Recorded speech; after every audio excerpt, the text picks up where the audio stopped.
There were some huge swings at Suzuka, but what can we learn from it and what does it mean as we return to China for the first time in 5 years? Let's check it out.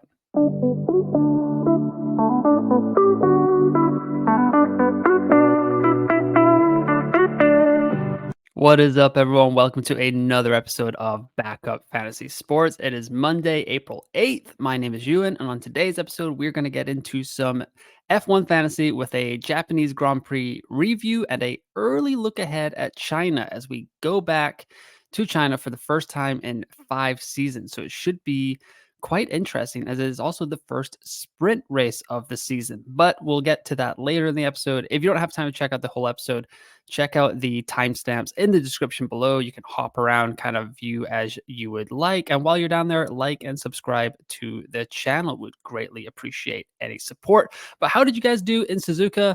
Let me know in the comments below as well. I did all right. Albon DNF hurt, but I did rise up the ranks a little bit, 32K now, so 34K.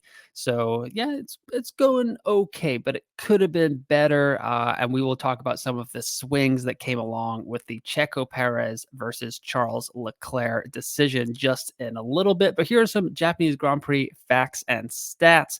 Optimal team for this weekend was Red Bull, Ferrari, Max Verstappen, Tsunoda, Hulkenberg, Sargent, and Bottas. That was pretty unexpected, I would say. I mean, we all know that Verstappen's going to score the most points, but yeah, a lot of back markers there. So Logie Bear, as I think I'm going to start petitioning to call him Logie Bear because, kind of just want to give him a hug sometimes, just feels bad. And he was doing so well yesterday. And then he kind of just flipped off at that turn and it was a little bit of a end of his day. But anyway, he did all right. Didn't crash in the race. He did crash in FP1.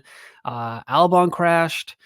Williams, what are they going to do? They have pretty much come out and said they're not going to have a spare chassis until they kind of get back or to Miami, I believe. So they will be working very hard on both of those Williams cars over the next couple of weeks to make sure that they can race in China. Positions gained here: Magnussen with 5, Stroll and Charles Leclerc with 4. Overtakes: Stroll, Hulkenberg, and Bottas with 9, Tsunoda with 8, and Sargent with 7. And a category that I don't have here is voice cracks. Lance Stroll wins that one as well with 1 over the rest of the field. If you haven't heard his radio message, just go check it out. I think it's in the last 5-10 laps of the race. He's just complaining about the Aston Martin's straight line speed, and his voice just totally cracks on the radio. A little bit of levity in a quite serious sport sometimes, but yes, Lance Stroll with the voice crack. And then fastest pit stop, all 18 points went to Red Bull. So they're starting to kind of flex their muscles a little bit in the pit stop category. That's why it's going to be really hard to go against them. I know a lot of people went against them this weekend for the Aston Martin budget gains, which did work out. Aston Martin went up 0.5, so great job by y'all if you went that route. I was thinking about it. If you watch my deadline live stream, you could really tell that, I mean, it was literally like 5 minutes to the deadline, and I had people in the chat being like, you need to make a decision. So yeah, I went with a safe route. I only made 1 transfer. So now I have 3 transfers for China, which will be interesting. I can get to the Max Verstappen, Ferrari, and Red Bull build, but it might cost me the Thanos meme of like, what did it cost? Everything. It's going to cost everything for me to get to that build in China. Optimal teams here, courtesy of F1FantasyTools.com. Fantastic website. Definitely go check them out. Become a Patreon if you want. I know I am one and I have not regretted it at all. So great job by them over there. Optimal team: Red Bull, Ferrari, Verstappen, Tsunoda, Hulkenberg, Sargent, Bottas. As we discussed already, if you went Max, RB, Ferrari, then that was the team you went with as well. If you went Perez, Red Bull, Ferrari, then the best team for you there was Perez, Stroll, Tsunoda, Hulkenberg, and Sargent. And if you went with Leclerc over Perez, your best team was Leclerc, Stroll, Tsunoda, Hulkenberg, and Sargent. So Logan Sargent, Nico Hulkenberg, Yuki Tsunoda, and all of the 3 best teams this weekend. And they did have pretty good weekends. They all went up 0.5 in price. They all kind of had positive race. Yuki Tsunoda scoring a point in his home race for the first time in his career. So yeah, it was all kind of good, except for that first lap where Daniel Ricciardo took out Alexander Albon. If you listen to the Missed Apex podcast, I haven't listened to their Japan Grand Prix review yet, but I'm assuming they're going to play Whose Fault Was It? And it's clearly Daniel Ricciardo's fault. When are we going to get Liam Lawson in that other V-carb seat? Maybe soon. There could be some changes coming along mid-season at Red Bull. You know that they're not afraid to pull the plug early if their guys are not performing. Daniel Ricciardo replaced Nick DeVries last year, and he could be looking at that happening to him with Liam Lawson if the performances do not come along soon.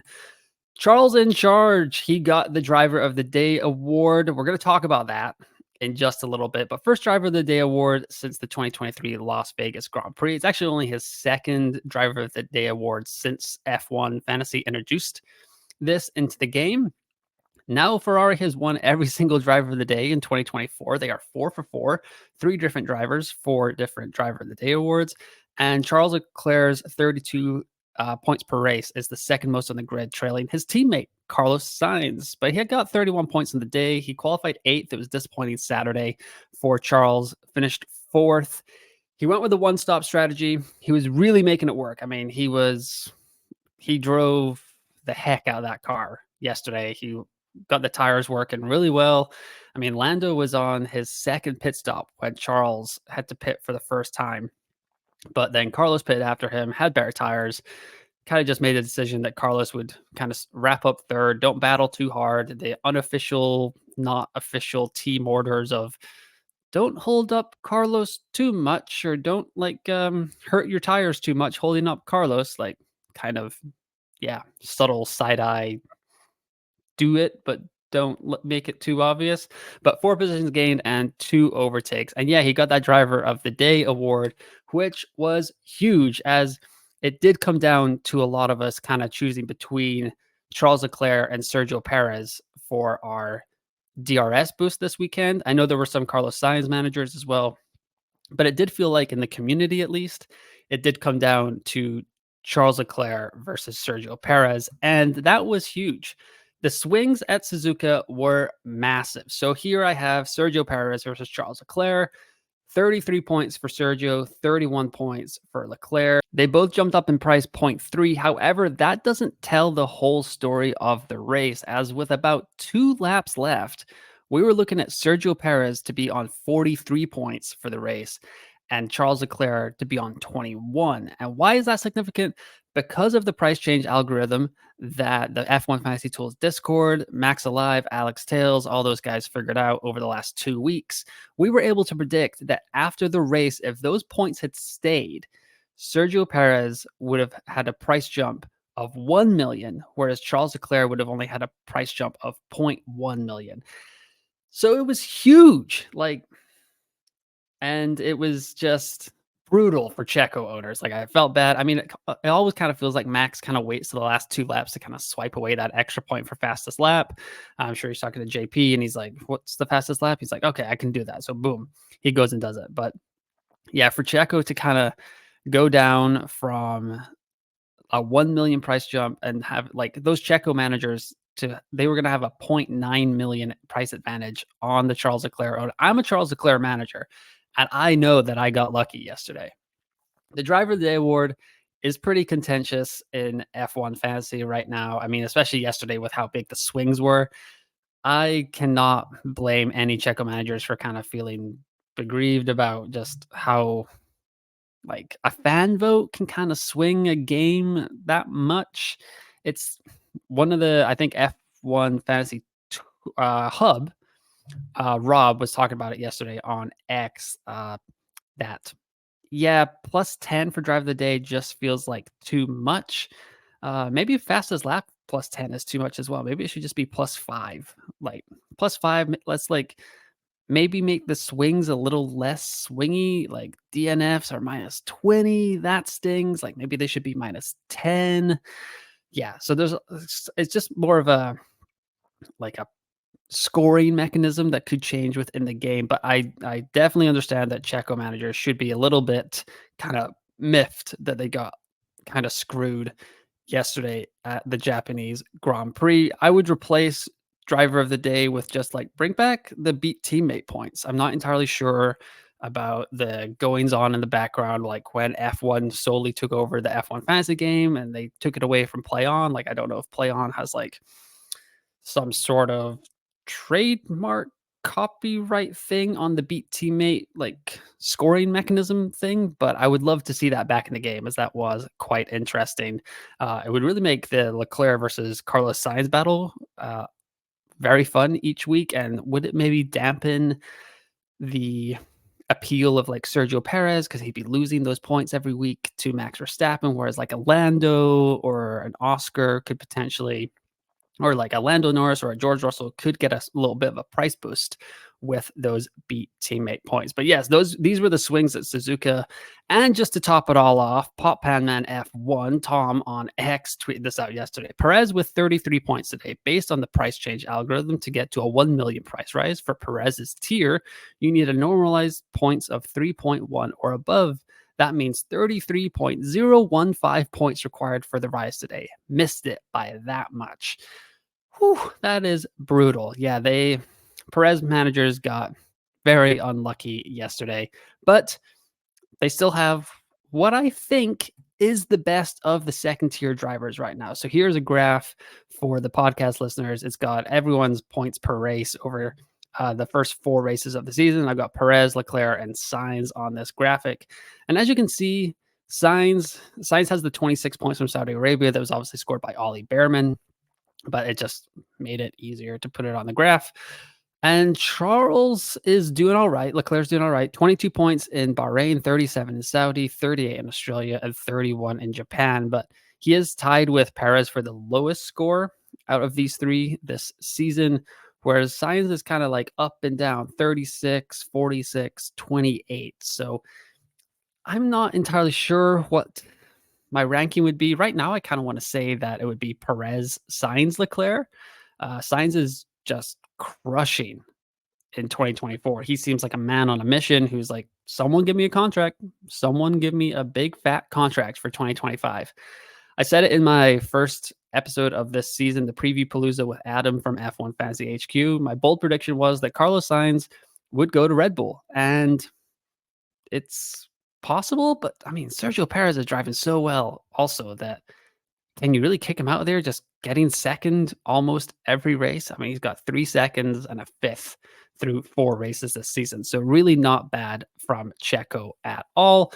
But yeah, I think I would rank them Perez, Sainz, Leclerc heading into China, but that's about 10, 11 days away. So that's just kind of my gut feeling right now. I might be trying to get off of Charles Leclerc ahead of the sprint weekend in China. Here are the driver price changes after the Japanese Grand Prix. So Verstappen in the A tier here went up 0.2. Norris, Perez, Leclerc, Sainz all went up 0.3. Piastri, Russell, and Alonso all went up 0.1. Lewis Hamilton fell 0.3. That was kind of a surprise. But he did have quite a miserable race. Lance Stroll went up 0.5. So good job by you if you went with double Aston Martin. In the bottom 10, Ricardo, Ocon, Gasly, Albon, and Zhou Guanyu all fell. That's 3 people who DNF'd in the 2 Alpines, whereas Tsunoda, Magnussen, Hulkenberg, Bottas, and Sargent all went up 0.5. So if you're in the bottom tier, you either went down or you went up 0.5. So it was a good weekend. If you're a back marker that can avoid a DNF, it seems like you just got to kind of play DNF roulette. Usually it would be Logan Sargent would be kind of the favorite there, but I mean, the Haas assets right now are just flying. So if you need some budget, say you've got a Yuki Tsunoda or a Esteban Ocon on your team, I'm probably going to need some money to get up from Charles to Checo if I want to do that in China. But, well, just say Hulkenberg, definitely a good option. He seems to be rising in price every single week by 0.5. Started the season at 6.4. He's now at 7.7. So yeah, time to jump on the Haas assets. And it could be time to jump on the Haas assets as a constructor. I know that seems blasphemous because we've got the double constructor build going on. But if you want to build budget as fast as possible, Haas might be the way to do that. So Red Bull went up point 0.2, McLaren point 0.1, Ferrari point 0.3, Mercedes point 0.1, Aston Martin went up point 0.5. And this is important now because Aston Martin is part of that second tier of constructors now, along with McLaren, Ferrari, Mercedes. So they will not be rising as much as they possibly could be anymore. They are in a more it's harder for them to move up in budget now. They're going to have to score a lot more points at their price structure. So if you do have Aston Martin and you're hoping to keep building budget with them, I seriously would consider going down to like V-Carb or Haas. That would be the way I would do it if that is the strategy that you are currently on. I'm still on the Red Bull Ferrari kind of big constructor train, but if you are trying to go with a huge budget builder, V-Carb or Haas, that's the way that you'll want to go there. Williams and Sauber both took point 0.2 hits as well. Backup Fantasy Sport League update. I haven't done this yet this season, so just want to give a quick shout out to the top 5 in my league. The league code is down there.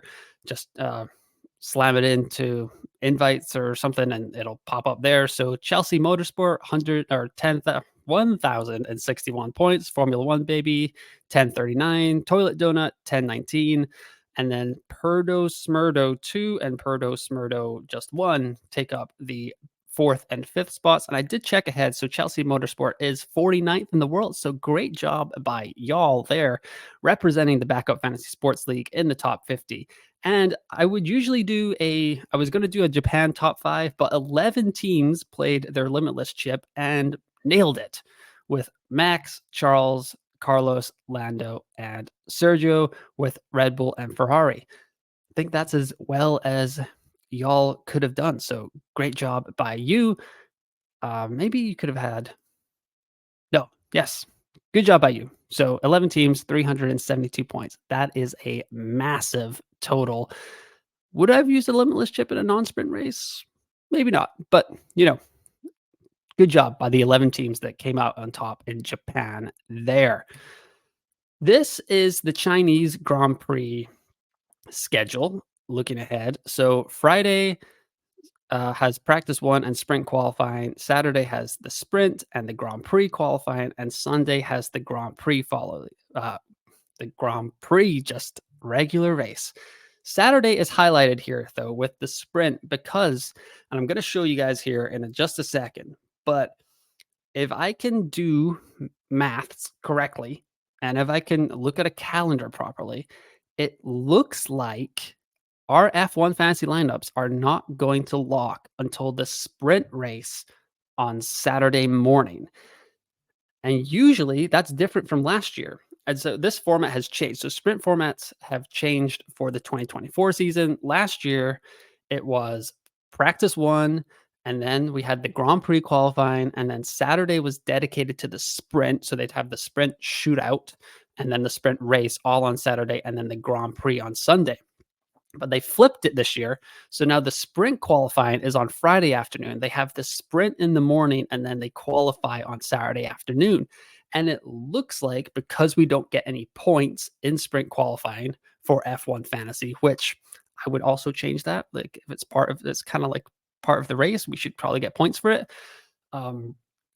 Then we also that means the teams don't have to lock. So we're going to have a whole day of data from Friday. I'm not sure how much data we're going to get from sprint qualifying, like 3 shootouts, but this is contingent on me knowing how to look at a calendar. So that is up in the air. But this is what I'm thinking right now is that the sprint is that's when our lineups are going to lock for China. So that's going to be 11 a.m. local time, 4 a.m. UK time, and 11 p.m. the day before. So Friday night, 11 p.m. East Coast. So yeah, just make sure that you don't think that it's going to lock on Friday. So we don't need to make any early transfers. So yeah, we'll probably get the practice debrief out at f1.com. That was the problem with sprints before. We wouldn't even get any data really before the quick turnaround. So this could help us make some decisions for the Chinese Grand Prix preview and some early thoughts ahead of our team selection. So just to reiterate that point I was just making about the Chinese Grand Prix preview or weekend schedule. So as you can see here, 10 days, 21 hours, and 26 minutes until the race weekend begins, which would be practice one. So usually the next thing would be 10 hours, 10 days, 17 hours and 26 minutes until the spring qualifying, right? But that is not what this says. This says 11 days, 20 hours, and 56 minutes. So I'm recording this on Monday, April 8th, 8:03 Germany time. So that's why this says this. But it seems like we're not going to get our teams locked until the sprint. So very exciting, I think. It'd be really nice to have a whole day of data. That was kind of the stressful thing about playing your chips on a sprint weekend. You'd be like, there's only been one practice. What do I go off of? So maybe two sets of kind of racy practices will give us a little bit more data, at least for qualifying later in the day. But here is the team that I currently have: Charles, Lance, Yuki, Valtteri, who came through. I was kind of slandering Valtteri Bottas on the live stream and the preview episode last week, but he came through point 0.5. Actually had a really good weekend. Just kind of a shame. I mean, Sauber had a pit stop under 5 seconds. Valtteri Bottas finished the race and went up point 0.5. That's kind of a dream weekend if you are a Sauber owner or you're a Bottas manager, because Zhou Guanyu not as lucky. Alexander Albon just got unlucky. That the Williams looked pretty speedy. I mean, even in like Logie Bear's hands. So I wonder what Alex could have done if he just gotten out that turn 3 clean instead of getting sideswiped by Daniel Ricciardo. And then Red Bull and Ferrari here. So I got 3 free transfers. Let me know what you guys are thinking ahead of the Chinese Grand Prix in the comments below. Let's talk it out over the next week before my full preview episode comes up. But here are just some early team thoughts. So I can, just by the skin of my teeth, get to the fabled Max Verstappen build. However, I have to run double Sauber and double Williams. So that is absolutely terrifying. Now it is 4 back markers, so it is a sprint race, but it's still going to be normalized points by the average, that sort of stuff. If I was going with this build, well, first of all, it would cost me 4 transfers, so I'd be taking a -10, which I would not like one single bit. So that's kind of a bummer there. However, if I was going with this build, if you are thinking about going with this build and you have the no negative chip, it might be a good time to use that. I know we're supposed to save no negatives for wet weather or whatever, but I don't know. These cars are so good now. This is a pretty good spot. If this is the only build that you can go with to get the Max RB Ferrari kind of combo, I would go with this. Actually, this would not cost me 4 transfers. What am I talking about? This would cost me 3 transfers. This is perfect. However, I'm not sure I want to do that. So let's get the original team back in here real quick. Give me a second. Charles, I should really remember my own team. And where are you, Mr. Yuki Tsunoda? Okay, so if I was not going to do anything like that, like get to the Max team, which I think we really should. I think if you are trying to go into a sprint race without Max Verstappen, that could spell bad news. First of all, I wouldn't rule out using the limitless chip. I'm really thinking about it. This team could grow significantly in budget still. So I would just hold this. So if you use the limitless chip, this team that you have locked in or whatever you put in for the Japanese Grand Prix, that will be the team that like grows budget over the Chinese Grand Prix weekend. And then that team your limitless team will revert back to this team in Miami. And that, even if you make transfers, the transfers will cancel out and you will be with this team. So a lot of people, Rain Fantasy, I know for sure did this, but they built like a budget building team. And I think he's using the limitless in China to still grow his budget. I'm not entirely sure. I'll double check with him for the preview episode next week. But this is like, that is where you would have gotten some long-term planning. And I was thinking about that. However, Aston Martin could go down. The sneaky thing would be if Aston has a bad weekend and they go back down into like the 14.8 bracket ahead of the Miami sprint, then things could get interesting again. But however, for right now, if you don't have Aston Martin, I would not bring them in as they are in the second tier now, and they're not going to grow budget as fast. Okay, so we figured out through, once again, my bad math, that I could get to that build with 3 transfers. But how would I get to Sergio Perez? So I got 21.8 in the bank. I need, where are you? 22.7. I can't really go down too many places here. I can get to Sergio there. 6.1. Nope, not going to work. So I'd have to sacrifice Yuki or Lance Stroll. So the thing would be, Yuki has been great. He was a worthy transfer of got me my 0.5 boost that I needed. But then I could get to Mr. Nico Hulkenberg this way. And this is kind of a tempting build. 2 transfers, roll another one for Miami, just keep rolling. And build it this way. However, going without Max Verstappen in a sprint is mighty, mighty dangerous. So if you only have 2 transfers, 3 transfers, and you can't get to Max, it's tough. It might be time to activate that limitless chip just to get him in. And I know that we can save the chips for later in the season, but right now it feels like Red Bull and Ferrari are the top 2 teams that are quite far and away the best. And especially if we get an extra, like a data point with the sprint qualifying, like it says we're supposed to right now, I think, and we can get some firm data that Red Bull and Ferrari are going to dominate, I wouldn't hesitate playing the limitless chip and getting 6 Red Bull and Ferrari assets into your team and just going with that, finding the best 5th driver, probably going to be Lando. Maybe George has a good weekend. We'll see what Mercedes does. Depends on the temperature. But at this point, I'm not even sure we can trust Mercedes' strategy either, as they are just, it seems like they're guessing and then they're second guessing themselves. It's all over the place for the Silver Arrows. But this is maybe a 2 transfer build that I would think of if I feel more comfortable with it. However, I do think I'm going to get Max in no matter what, which is just depending on my risk tolerance. Like Logan Sargent in a sprint, that could be minus 40 points. That's really tough. So I'm not sure if I can go there. So a limitless chip may be on the cards for China.